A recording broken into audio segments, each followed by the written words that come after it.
Hello everyone, in today's video I'm going to show you how to download and install Roblox for Windows 10 or 11. So first you are going to open your browser, any browser that you are using, and then in the search bar you are going to type Roblox.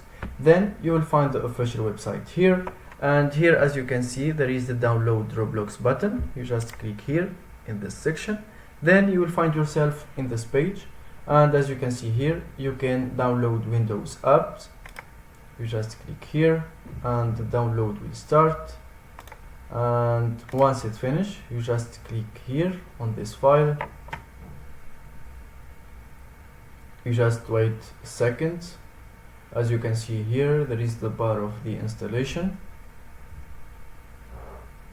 And now as you can see, the application is already downloaded and there is nothing complicated. You can just create an account, or you can just log into your existing account and you can play any game that you want.